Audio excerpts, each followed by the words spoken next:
I now recognize the gentleman from Pennsylvania, Mr. Meuser, for 5 minutes.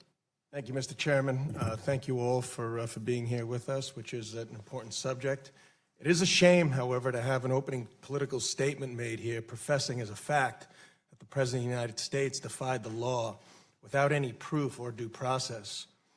Such statements may lead some people here to think that some on this dais attended the Fidel Castro School of Law.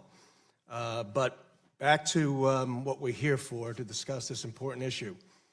The private sector, state governments as well as county facilities, are already working to be very innovative and reduce emissions at their own pace. I find it to be a relatively rapid pace.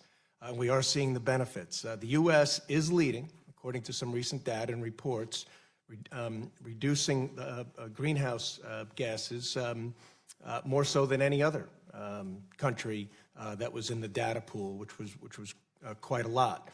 This data is factual.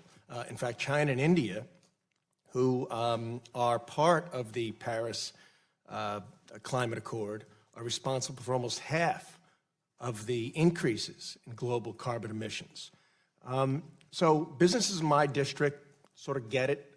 It's a very positive thing for their employees, for the community.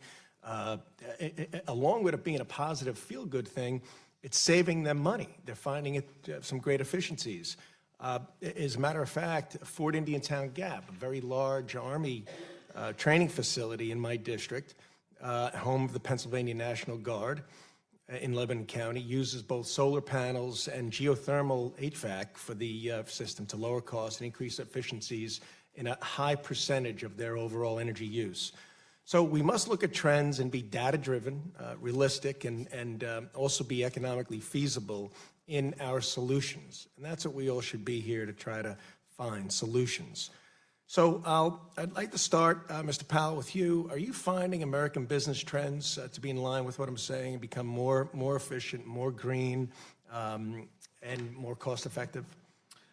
Well, first, thank you for the question. It's always great to discuss these issues with a fellow Northeastern Pennsylvanian. I think we are absolutely seeing remarkable commitments from the private sector on this.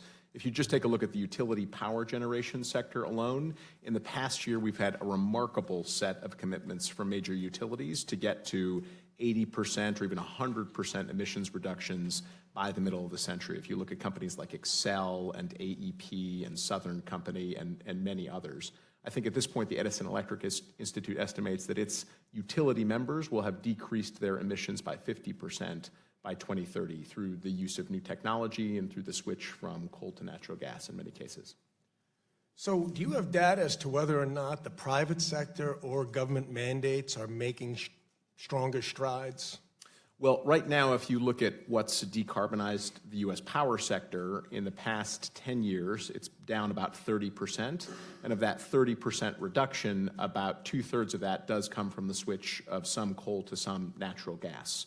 Most of that, at this point, is a market-driven sort of private sector decision. It's just simply a better, cheaper technology to use natural gas. Now, that was because of significant federal investments in the natural gas space that were made in the 80s and late 90s. There was a lot of federal basic and applied R&D, about $500 million through the Office of Fossil Energy. There was a public-private partnership with Mitchell Energy down in Texas, and there was about a $6 billion targeted tax incentive, the alternative production credit, which helped that industry scale up.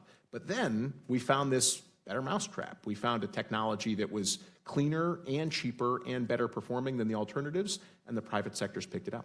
Yeah, by all means, and who would be against such public-private partnerships that actually do work out for the long term? Do you find something like the Green New Deal, a huge government, multi-trillion-dollar mandate, to be something that will be worthwhile? When we think about climate policy, we think it's got to pass 3 tests, sort of technical feasibility, political sustainability, and global impact. And unfortunately, I don't think the Green New Deal passes any of those tests. Okay, and what countries are as focused as we are, as the United States is, on private sector, innovation, and where the trends are equally positive? we're doing pretty well. There aren't as many countries doing better than us. I will say the United Kingdom has a pretty good track, and it's because they're pursuing an all-of-the-above clean energy approach. So they got a big program in renewables. They got a big program in nuclear energy. They're experimenting with clean fossil fuels and carbon capture. They have a commitment to hydropower, especially in the north. They're using everything. Thank you, Mr. Chairman. I yield. Okay,